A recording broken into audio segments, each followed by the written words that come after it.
Gracias a Dios por este tiempo. Hay una emoción en el alma porque es un tiempo que el Señor está marcando en esta generación.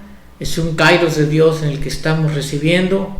Ciertamente ante los ojos naturales vemos tantas circunstancias, tantas enfermedades, tantas leyes anti Dios. Vemos cómo el sistema del mundo está afligiendo, está oprimiendo también a nuestras vidas, a los que hemos empezado a buscar al Señor de una forma natural, de una forma correcta. Vemos un tiempo humanamente difícil, pero también estamos viendo en el Espíritu que está viendo una luz que empieza a llegar, una luz que quiere alumbrar, una luz que quiere llegar a ser transformadora de nuestras vidas, y es el tiempo de levantarnos.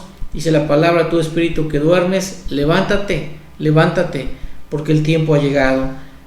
Esto es algo que está en el Espíritu, que he estado en el Espíritu. Es una palabra que nos ha estado dando luz en este tiempo. Agradecemos por ello esta serie de sesiones que el Señor nos está permitiendo tener. Como todo tiene un objetivo, es poder ser alcanzados, poder ser transformados. Y hoy quiero compartir con ustedes, por la gracia de Dios, este tema al cual estamos titulando procesos.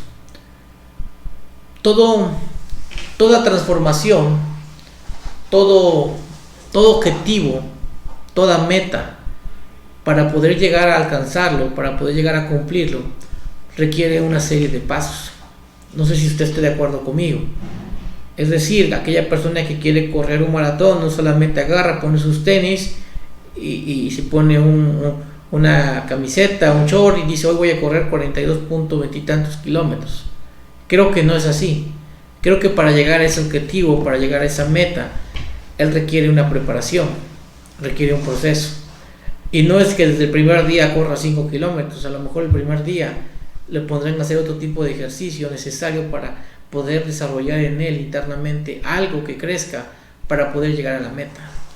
Cuando nosotros hemos puesto esta palabra, este reto en el corazón de nosotros humanamente, y en el espíritu y en el alma, hemos retado al alma el poder ser transformado. No solamente basta con que yo me siente un domingo, un culto o varias sesiones, y yo diga: ahora yo tomo este libreto y con esto tomo apunte y sigo el punto A, el punto B, el punto C, y con esto yo estoy transformado. O no se trata únicamente de decir: yo voy a declarar esta palabra, yo lo voy a decir, y como yo lo digo, es una palabra que va a crear en mí una realidad. Si bien es cierto, la palabra es espíritu y tiene autoridad y tiene poder, pero no lo es suficiente. No es de noche a la mañana. Muchas veces hemos visto personas que están en un buen culto, y en ese culto hay algo de Dios, y hay algo que empieza a tocar el corazón, y hay personas que aceptan en el corazón a Jesucristo. Pero resulta que cuando yo me voy y me retiro, justamente en la tarde noche empiezo a tener problemas con mi esposa. Y la pregunta: ¿cómo es posible que después de venir una reunión donde fue preciosa, donde la presencia de Dios estuvo ahí, y no lo puedo negar, algo tocó mi corazón, yo decido empezar una vida diferente, y lo primero que me topo son con problemas, y llego a las mismas circunstancias, a los mismos problemas que yo estaba anteriormente? Esto nos da a notar que no necesariamente las cosas se cambian de un día para otro. Necesitamos tener un proceso de transformación. Para ser transformados necesitamos vivir procesos.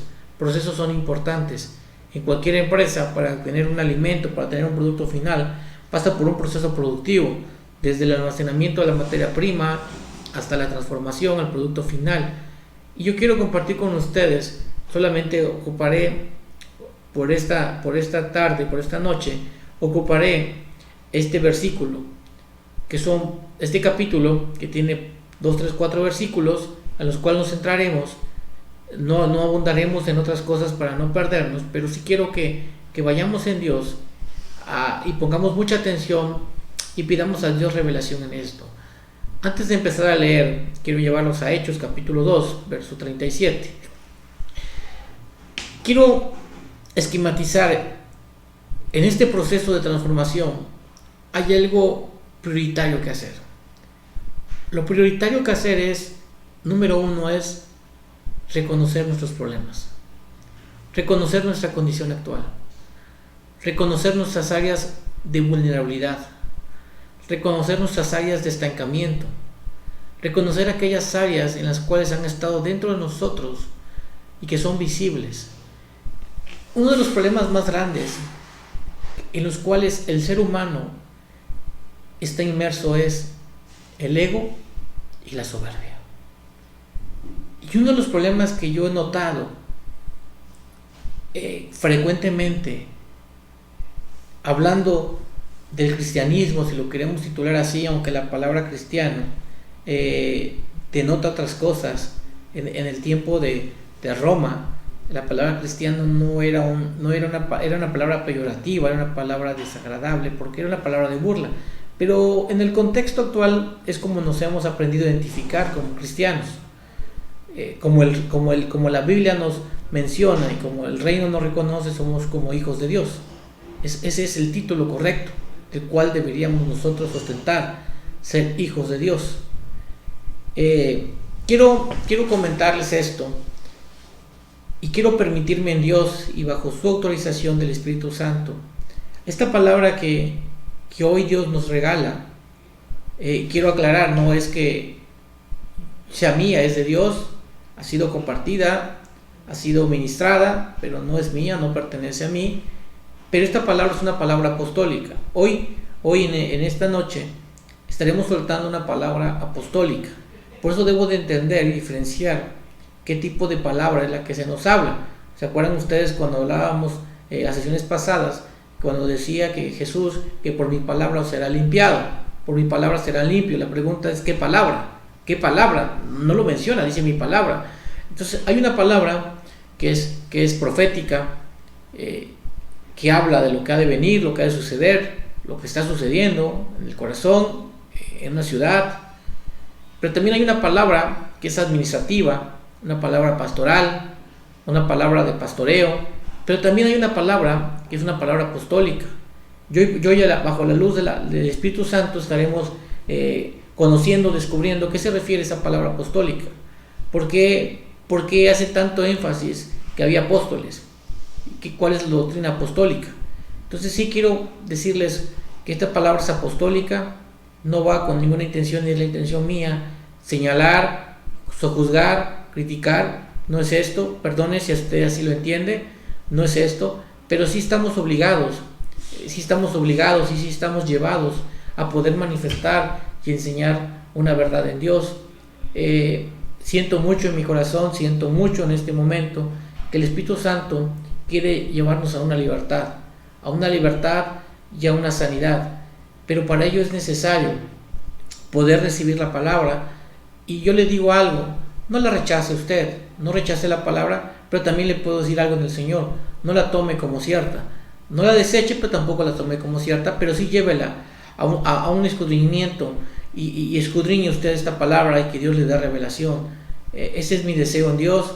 No se sienta usted ofendido, no es en alguien para particular, no es atacar ministerios, no se trata de decir quién es mejor, no se trata de esto, simplemente es que Dios nos dé su verdad y que tengamos ese deseo en nuestro corazón de buscarle verdaderamente y Él nos hable, porque esa es la mayor bendición, es llegar a conocerle.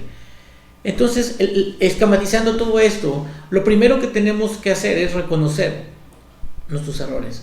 Uno de los problemas más grandes, como hemos comentado, es nos cuesta trabajo reconocer nuestros desaciertos, nuestras áreas infértiles. Estamos muy acostumbrados a cubrirnos de esas áreas, aunque por muchos son conocidas nuestras debilidades. Por eso nosotros vemos en la palabra que dice que nuestras debilidades sean llevadas por los más fuertes.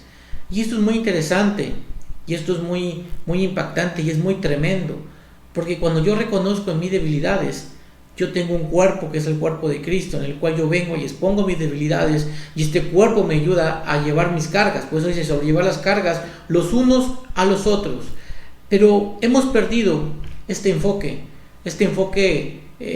ministerial, lo hemos llegado a perder. Hemos llegado a perder tantas cosas actualmente, donde muchas veces nuestra atención principal está cómo agradar a la gente, pero hemos perdido el enfoque principal que está escrito en el libro de Hechos, capítulo 2, verso 37 al 40 y tantos, 45, 44, 45, donde acaba este capítulo. Quiero permitirme en el Señor que una de las cosas más importantes que nos ha trazado y nos ha empantanado tanto es no reconocer nuestros errores. Y queremos llegar a ser tan buenos cristianos, tan buenos servidores, pero nos hemos olvidado de la parte principal, que es empezar a ser unas buenas personas. Esto no tiene que ver ni siquiera con un don, esto no tiene que ver ni siquiera con una administración, esto no tiene que ver ni siquiera con que el Espíritu Santo nos esté hablando, redarguyendo. Creo yo que lo primero que tenemos que hacer cualquier persona que está intentando acercarse a Dios, lo primero es lo básico. Y lo básico es empezar a ser una buena persona. Lo básico es empezar a reconocer esas áreas en las cuales me cuesta trabajo poder resolverlas en Dios. Es necesario empezar a cambiar y hacer cambios internos, cambios que en verdad nos duelan, que en verdad nos quebremos. Esto es como aquella persona que ha vivido situaciones de alcoholismo, y yo he tenido experiencias de personas que han luchado mucho con el alcohol, y en verdad yo las he visto en momentos donde ellos dicen: yo quiero dejar esto, y veo cómo lloran y veo cómo se quebrantan, pero realmente sucede lo siguiente: sucede que estas personas en ese quebrantamiento están en esa lucha, pero hay algo dentro de ellas que no las deja salir de esa circunstancia. Pero hay un deseo en ellos, pero lo más importante no es el deseo, sino quiero centrarme que hay un reconocimiento de esa posición no correcta de sus vidas, en las cuales ellos desean salir de esa situación. Ese es el primer paso: reconocer aquellas áreas en las cuales yo no estoy bien. Si usted quiere hacer este ejercicio de manera personal, tome una libreta de manera personal, tome una hoja y empiece usted a reconocer cuáles son aquellas áreas en las cuales usted no ha podido encontrar esa libertad en Cristo. Sin duda todos tenemos muchas áreas. Yo tengo muchísimas áreas en las cuales yo no estoy a gusto en ellas, pero muchas veces en mi intento de luchar humanamente no puedo, porque no es bajo mis fuerzas, sino bajo las fuerzas del Espíritu Santo. Pero también es necesario tener un equipo. Por eso hoy vamos a hablar de la importancia de lo que hacía la iglesia primitiva. Pero antes de llegar a esa iglesia poderosa en milagros, poderosa en prodigios, poderosa en ministerios, tenemos que ver el contexto que rodeaba a esto. Pero hoy quiero centrarme en el versículo 37, cuando dice Hechos 2:37: cuando oyeron esto, fueron pues compungidos en el corazón. Fíjese usted esto, y quiero ir muy despacio, y quiero ser hoy breve, porque hoy quiero que hoy nos permitamos tener este encuentro personal con Dios. Esto es algo que debemos hacer en las iglesias. Es lo primero que deberíamos empezar a hacer, porque es lo primero que la palabra nos está enseñando que ellos hicieron. Recuerda usted que con la palabra no nos da todo el contexto, nos da algo, pero el Espíritu Santo nos ayuda a escarbar, a ir más profundo, más profundo, más profundo. Yo tengo que empezar en Dios y en el Espíritu Santo a entender qué fue lo que hicieron esta iglesia, cuál fue el modelo, porque aquí está implantado un modelo. Esto no fue hecho para una historia, no fue hecho algo para que impactara mi alma, sino aquí dejaron un modelo escrito para nuestro tiempo. Cuando oyeron esto, o sea, dice la palabra que la fe viene por el oír y por el hablar. O sea, el primer paso es que ellos oyeron, y oyeron correctamente. Oyeron una palabra correcta. ¿Y por qué digo que oyeron una palabra correcta? Porque dice después: fueron compungidos en el corazón. Cuando oyeron esto, fueron compungidos. Y esta palabra para mí, de tiempo atrás, me impactó cuando yo empecé a tener esta oportunidad de empezar a conocer al Señor de una forma distinta. Es compungidos. O sea, quiere decir que la persona no se sentó en una silla, no escuchó algo bonito a sus oídos, porque yo quiero llevarlos al contexto de cómo era. Una reunión, en ese tiempo, está escrito, la palabra no lo dice porque fueron robadas muchas cosas, pero hay escritos que narran y que dejaron asentados cómo eran esas reuniones, que se escondían en las tumbas, ¿verdad? Subterráneamente. Las reuniones empezaban a la 1 de la mañana, ¿verdad? y en ese tiempo no había nada de instrumentos, y la reunión empezaba puntualmente a 1 de la mañana y acababa a 5 de la mañana. Era la manera como ellos se reunían, y no habían instrumentos. Entonces, cuando la palabra dice que fueron compungidos en el corazón, no cree usted que a veces habla de que nos estemos sentando, que pongamos una música, ¿verdad?, de fondo para poder tocar el alma, porque eso no estaba. Simplemente lo que estaban oyendo era una palabra correcta. Una palabra correcta, por eso dice la palabra, por mi palabra serás limpiado. ¿Qué palabra? Una palabra correcta. Una palabra que viene, una palabra apostólica. La palabra apostólica trae esa revelación. Recuerde usted que la primera iglesia era doctrinada por los apóstoles. De hecho, ahorita lo vamos a confirmar en los siguientes versículos. Entonces yo debo de entender qué palabra es la que yo debo escuchar primeramente. Si yo quiero tener un proceso de cambio, ¿cuál es la palabra que va a ser asertiva para mi vida? Una palabra profética. La palabra profética, si bien es cierto, es algo buena, pero tiene otro enfoque, tiene otro sentido, tiene otro objetivo. La palabra administrativa también es muy buena, pero yo debo de entender que para poder ser transformados, para iniciar este proceso, yo debo de oír correctamente, debo de oír una palabra correcta. Dice, cuando oyeron pues esto, fueron compungidos en el corazón. La palabra compungido no está, es una palabra muy fuerte. Está hablando de algo muy dentro del corazón, de un quebrantamiento tan fuerte en el corazón, llevada por una palabra, no por un ambiente, no por una luz, no por escuchar algo. Si bien es cierto, no estoy diciendo que esto no sea interesante, ¿verdad?, el poder cantar. Esto es parte de algo de nuestra vida. De hecho vamos a ver que ellos tomaban cantos espirituales. De hecho, la palabra habla, ¿verdad?, en el contexto correcto, que debemos de dar cantos espirituales y alabanzas espirituales, ¿verdad? Pero bueno, dice, fueron compungidos en el corazón y dijeron a Pedro y a los demás apóstoles, varones hermanos, ¿qué haremos? O sea, hay una señal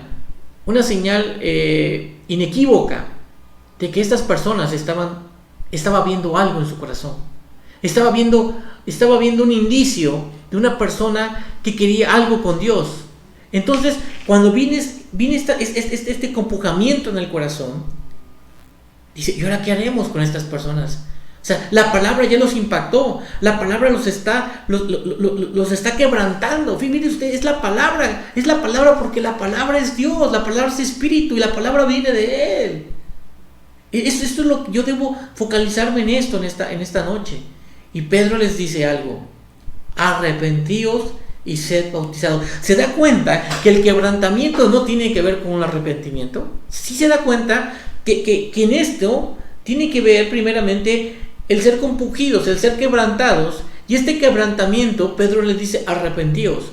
Pero la palabra arrepentíos no es Señor perdóname. La palabra arrepentíos tiene que ver con metanoia, con cambia de mentalidad, cambia tu manera de pensar, porque esto es la parte más difícil que ha existido siempre, cambiar la manera de mentalidad. Pregunta, ¿por qué Pedro le dice a estos judíos, a estos israelitas, cambien de mentalidad? Vamos a ver el contexto. Vamos a ir muy despacio. Disculpe usted si a lo mejor usted ya es un experto en esto, es un conocedor de esto, pero para los que no lo somos, vamos a permitirnos el Señor ver el contexto. Recuerda usted que Israel, la cultura cómo afecta, la cultura cómo determina el pensamiento de las personas. Recuerde que Israel fue una nación muy oprimida. Fue una nación muy oprimida. Y toda nación oprimida por sí misma es una nación violenta. Recuerde usted a Moisés. Recuerda cómo Moisés tenía violencia en su corazón, en su alma, cuando vio que oprimían a los hebreos. Porque cuando un pueblo es sojuzgado, cuando una persona es sojuzgada, lo que va a tener en ella es violencia. ¿Cuántas personas usted violentas conoce? ¿Cuántas personas violentas conoce? Y muchas veces vemos la violencia en la persona, pero no vemos el contexto, el trasfondo que los llevó a ser violento. Seguramente esa persona fue una persona sojuzgada, seguramente esa persona fue una persona oprimida. Una nación que ha sido oprimida, una nación que ha sido sojuzgada es una persona violenta. Y lo que pasaba también en ellos, que era una nación que solamente se ayudaba y se reconocían entre ellos. Por eso usted hasta el día de hoy vemos cómo los judíos solamente siempre se van a ayudar entre ellos. Siempre se van a ayudar entre ellos. ¿Por qué? Porque ellos eran menospreciados por la nación romana, ¿verdad?, por los mismos griegos. Entonces, lo único que ellos entendieron, que la única manera de sobrevivir en ellos, ¿qué era? ayudarse unos a otros. O sea, no es un tema como a veces decimos, que es que mira, ellos sí saben la hermandad. No, es que era un tema de necesidad, es un tema de contexto, de cultura. O sea, esto es como cuando yo llego a otra nación y yo soy mexicano y de repente hay un problema, yo identifico a otro mexicano, entonces nos ayudamos entre mexicanos, porque eso es parte del contexto. Pero yo lo que quiero llegar a Dios es que debemos romper todo ese contexto cultural, porque ahora en Cristo no somos mexicanos, somos ciudadanos de una misma ciudadanía espiritual, dice Pablo. Yo debo identificarse a mi conciudadano, pero no es el punto ahorita. El punto del contexto es que Pedro les dice: israelitas, cambien de mentalidad, dejen la violencia, dejen esa manera de vivir, de ser oprimidos, dejen esa manera de autodefensa. Dice: cambia tu mentalidad. Dice: y sed bautizados cada uno de vosotros en el nombre de Jesucristo. ¿Para qué? Para liberación de vuestros pecados. O sea, vea cómo Pedro nos está llevando a un proceso. O sea, es algo que identificaron a la persona que está compungida.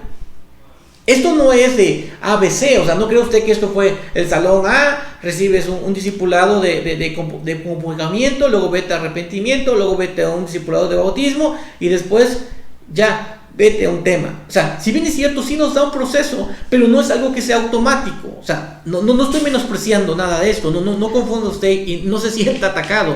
No es la intención. Pido a Dios que nos ayude en esto, nos dé esa libertad y esa madurez y responsabilidad de tomar la palabra. Simplemente estoy diciendo que nos está dando una pauta importante. ¿Qué es lo primero que tiene que hacer la iglesia?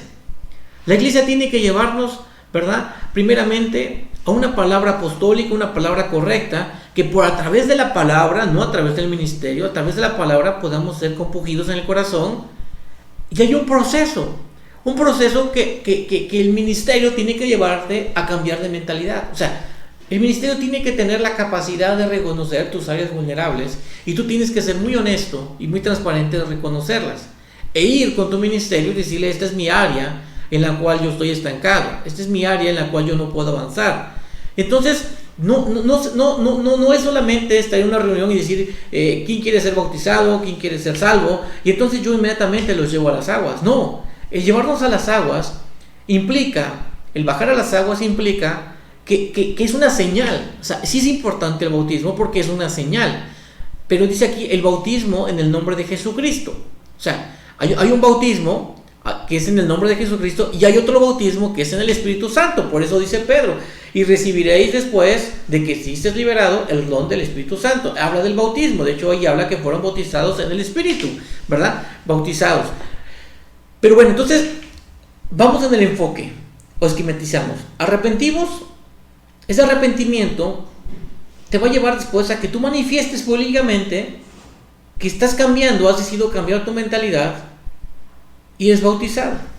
Luego dice versículo 39: porque para vosotros es la promesa, y para vuestros hijos y para todos los que están lejos, para cuantos el Señor nuestro Dios llame así. Y con otras palabras testificó solemnemente y los exhortaba. Fíjese, Pedro está mencionando la escritura que él exhortaba. Dice la palabra: insta a tiempo y fuera de tiempo, sed salvos de esta generación perversa. Así pues, los que acogieron su palabra fueron bautizados. Dice: acogieron su palabra, tomaron la palabra como una verdad, fueron bautizados, y en aquel día fueron añadidas como 3,000 almas. En otras versiones dice personas. Aquí está hablando almas. La versión textual, cuarta edición, es la que estoy leyendo. Y quiero ir ahora al versículo 42. ¿Cuál es la mecánica? ¿Cuál es el proceso para llevar a esta transformación? Esta transformación en la cual muchos anhelamos, pero aún no ha sido posible. Esta iglesia, esta primera iglesia, la iglesia neotestamentaria, nos da luz y nos deja luz Cristo. Dice: y perseveraban en la doctrina de los apóstoles. ¿Se da cuenta que la palabra es la que puede cambiar nuestra vida? ¿Se da cuenta que la palabra es la que nos limpia? ¿Pero cuál palabra? Está hablando la palabra apostólica. Y quiero centrarme y hacer un poquito un poquito de dilucidar esto. ¿Por qué la palabra apostólica? ¿Por qué la primera iglesia habla mucho de los ministerios apostólicos? No es que un ministerio sea más que otros, hay 5 ministerios. Usted reconoce que hay un ministerio que es pastoral, uno que es apostólico, uno que es evangélico, uno que es profético, ¿verdad? Uno que es evangelística. Son 5 ministerios, los cinco fundamentos de la iglesia. Muchos han dicho que los apóstoles y profetas ya no existen. Esto no es correcto, ¿verdad? De hecho, la única manera de que haya un progreso espiritual es a través de una palabra apostólica. ¿Por qué? El ministerio apostólico, junto con el ministerio pastoral, son los únicos que tienen autoridad. Único. El ministerio pastoral lo que hace, se enfoca en restaurar el alma. El ministerio apostólico tiene autoridad, pero el ministerio apostólico equipa a los demás ministerios. Si podríamos decir, es el eje donde los demás ministerios van a trabajar. Recuerda Pablo cuando dijo que ponía un fundamento. El ministerio apostólico pone un fundamento, pone una base de construcción. De nada sirve que yo levante paredes, de nada sirve que yo levante techos, ponga ventanas, ponga puertas, si mi fundamento no es lo suficientemente fuerte y adecuado para sostener esa construcción. Por eso Pablo dice que seamos peritos arquitectos. La palabra apostólica, el ministerio apostólico, equipa, y pueda usted captar esta palabra, equipa, desarrolla, capacita a las personas para llegar a la estatura de Cristo. A él le fue dada la capacidad en Dios, le fue dada la revelación a través de una palabra revelada, a través de una doctrina centrada en Cristo. Es ser cristocéntricos, una palabra en Cristo. Y esa palabra cristocéntrica, apostólica, va a permitir poner fundamentos correctos en una iglesia para que todos lleguen a la plenitud de la estatura de Cristo Jesús. Amén. Esto es sumamente importante. ¿Qué palabra es la que yo debo escuchar? O sea, mi alma tiene necesidad de escuchar palabras. Y la palabra que yo necesito escuchar plenamente debe ser una palabra apostólica. Y el apóstol no es que viva a veces en una iglesia, regularmente no es así. El apóstol es una cobertura apostólica, porque uno de los problemas más grandes y los peligros más grandes es caminar solo. Cuando yo no camino bajo una cobertura, yo estoy siempre en constantes peligros, porque yo creo esto, yo pienso esto, yo hago esto, yo desarrollo esto, pero no tengo una línea espiritual que me esté guiando y que me esté dando a entender el mover de Dios en ese tiempo y para esta generación. Entonces, esta iglesia perseveraba. Y la palabra perseverar, no cree usted que es algo de vez en cuando había necesidad. La palabra perseverar significa algo que significa esfuerzo y constancia todos los días. O sea, todos los días llegaban cartas. Algo que hacía estas iglesias que se escondían, ¿verdad? Porque usted sabe que eran perseguidos, y uno de los grandes problemas era ser seguidor de Cristo, querer ser hijo de Dios. Es que ellos perseveraban en la doctrina, porque ellos mandaban sus cartas, y lo que se compartía en esas reuniones, como está escrito históricamente, es que ellos compartían esas cartas, y lo que hacían es compartían y después se ponían a orar por las necesidades más apremiantes. Pero había algo más que ellos hacían en esa perseverancia de todos los días, y esa palabra los limpiaba y los empoderaba. La palabra los empoderaba. O sea, la palabra me empodera a mí, la palabra de Dios me empodera a mí. Dice aquí, versículo 42, y no solamente perseveraban en esta doctrina que los limpiaba, los transformaba, sino que también estaban en la comunión. Dice, perseveraban en la comunión, de ahí viene el griego koinonia, o sea, había mucha koinonía entre ellos. En el partimiento del pan, lógicamente estamos hablando de la mesa del Señor y las oraciones. Una iglesia que va a ser transformada se focaliza en perseverar en la doctrina apostólica, en una palabra que limpie, una palabra que transforme, en una koinonía. Hay koinonía constantemente, es algo que el diablo ha querido romper con todas estas cosas que están sucediendo en la mesa del Señor y en las oraciones. Se da cuenta que esto no es una fórmula, pero sí es un modelo. En Dios es un modelo correcto, un modelo que Dios dejó asentado aquí. La única manera de ser una iglesia trascendente en este tiempo, de ser una iglesia transformada de gloria en gloria, es perseverar en su doctrina, en la coinonía, en la mesa del Señor y en las oraciones. Y cuando hablo de esto, de perseverar, era todos los días. Ellos tenían reunión de 1 de la mañana a 5 de la mañana, o sea, no era cada domingo. La mesa del Señor no es cada mes, o sea, la mesa del Señor es todos los días, la coinonía es todos los días, perseverar en su oración es todos los días. ¿Y cuál era el resultado de todo esto? Versículo 43.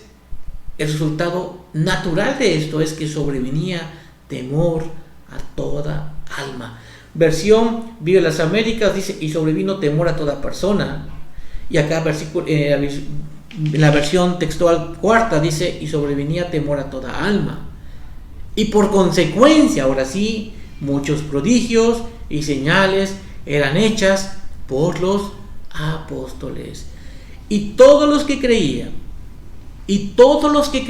creer, pistis, no habla de fe, habla de creer. Fe es emuná, creer es pistis. Y todos los que creían, creer es un modelo de creencia. Todos tenemos un modelo de creencia, ¿verdad? Aún la gente que no hace lo correcto tiene un modelo de creencia y cree en ello, pero fe es algo más allá. Fe es distinto. Y todos los que creían estaban juntos. Fíjese bien, y quiero llevar este punto. Estaban juntos. O sea, permanecían juntos físicamente, pero en otra versión decía, y más abajo dice, versículo 46, y unánimes. Y son dos cosas diferentes, estar juntos y estar unánimes. Hoy te vamos a ver ese tema. Y tenían todas las cosas en común. Dice, y vendían las propiedades y las posesiones y las distribuían a todos según la necesidad de cada cual. Y perseverando unánimes, dice, cada día en el templo, dice, y perseverando unánimes, cada día en el templo, versículo 46, y partiendo el pan de casa en casa, compartían el alimento con alegría y sencillez de corazón. Unánimes significa alma. Estaban juntos en la misma alma, en la misma sintonía. O sea, una cosa es estar juntos y otra cosa es estar unánime, estar en la misma alma. Y perseveraban, dice, cada día en el templo, y partiendo el pan de casa en casa compartían el alimento con alegría y sencillez de corazón, alabando a Dios. O sea, la alabanza es un fruto, hermano. La alabanza es un fruto. Es el fruto de estar en el temor del Señor. Es de querer lo mismo. Es de tener lo mismo. Es de perseverar en la palabra. Viene una alabanza, viene un cántico nuevo. Y entonces dice, y tenían favor entre todo el pueblo, y cada día el Señor añadía los que habían de ser salvos. No es algo en el que se tenían que esforzar, no eran invitaciones que ellos tenían que hacer para que acudiesen a sus reuniones, sino el Señor mismo escogía. Cuando escogió a Pablo y a Bernabé, dijo, escógeme a estos porque estos me son útiles. Es el Espíritu que es el poder de escogencia de Dios. Y quiero enfatizar en todo esto, y quiero ir terminando esta pequeña introducción, que la primera cosa que yo tengo que hacer es reconocer mi estado, reconocer quién soy yo. Hablábamos del ejercicio personal, tomar una hoja y escribir todas aquellas áreas en las cuales yo tengo que empezar a ser corregido y trabajado. Y eso es algo que yo debo poner en Dios. Cuando yo identifico estas áreas y pido a Dios que me quite todo velo de orgullo, porque el orgullo y la soberbia no me permite ver. Siempre yo creo tener la razón. O sea, yo creo que lo que yo aprendí es correcto. Y muchas veces empiezan a formarse otros dioses ajenos delante de nuestro Dios Padre. Y el orgullo y la soberbia se convierten en otros dioses. Y empezamos a enfrentar a Dios con ese Dios de orgullo y soberbia. Y nos ofenden tantas cosas a veces, porque lo que creímos durante tantos años creemos que es una verdad. Y defendemos una verdad que ni siquiera a veces Dios quiere defender, porque no es necesario que defendamos algo de Dios. Dios no necesita defensores, Dios es todopoderoso. No podemos hacer a un Dios pequeño cuando Dios es grande. Debe haber en nosotros este mismo sentir, como lo había en aquellos primeros creyentes. Lo primero que tengo que hacer dentro de mí es llegar a ser una buena persona antes de ser un creyente. Si yo no trabajo en estas primeras áreas de mi vida, no voy a obtener lo demás. No hay una realidad en Dios, por lo tanto voy a vivir frustrado, pensando que sentarme en una banca es suficiente y escuchar es suficiente. Quiero terminar esta reflexión y quiero llevarlos en el Señor, si el Señor nos permite, a este entendimiento en esta hora. Quiero permitirme orar con usted y que sea el Espíritu Santo que nos esté guiando. Padre, agradecemos, Señor, agradecemos lo que tú nos estás dando en esta mañana. Esta es una palabra que nos está confrontando, es una palabra tuya que nos confronta cada día. ¿Quiénes somos, Dios? ¿Quiénes somos? ¿Cómo tú nos ves? Examina nuestro corazón y muéstranos. Como dijo David, aún de las cosas ocultas que yo no conozco, házmelas saber. Quita todo velo de soberbia, de orgullo. Quita toda ceguera espiritual. Padre, requerimos ser transformados para llegar a esta plenitud de vida completa, de vida plena en ti. Es necesario que para este tiempo seamos limpiados. Recibo, Dios, tu palabra. Yo recibo tu palabra. Tú dejaste todo trazado y diseñado y un modelo. Activa el don apostólico en tierra deseable, en la vida pastoral, en la vida de nuestro pastor Isaac Arroyo. Activa la palabra apostólica, que juntamente con la palabra pastoral cambien y transformen vidas, almas. Y a los espíritus que estamos albergando ahí, la palabra nos pueda inquietar y nos pueda transformar, y podamos perseverar cada día en ti y estar juntos y unánimes. Padre, un cántico nuevo de vida nueva, vino nuevo, de odre nuevo se ha puesto en nuestras vidas.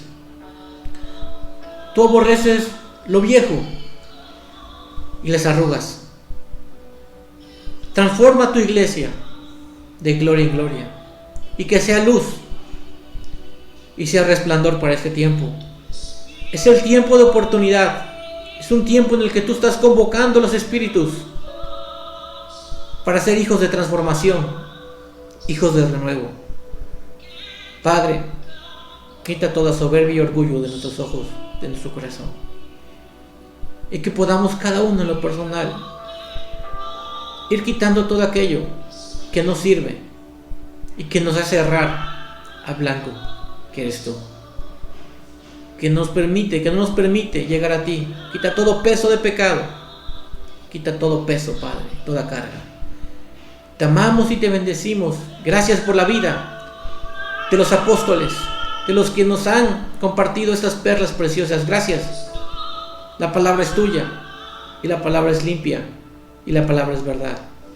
Fluye con toda libertad en nuestras vidas, amado Espíritu Santo, y confronta nuestras vidas. Queremos estar en la casa del herrero, ser transformados por tus manos. Amén y amén. Señor les bendiga.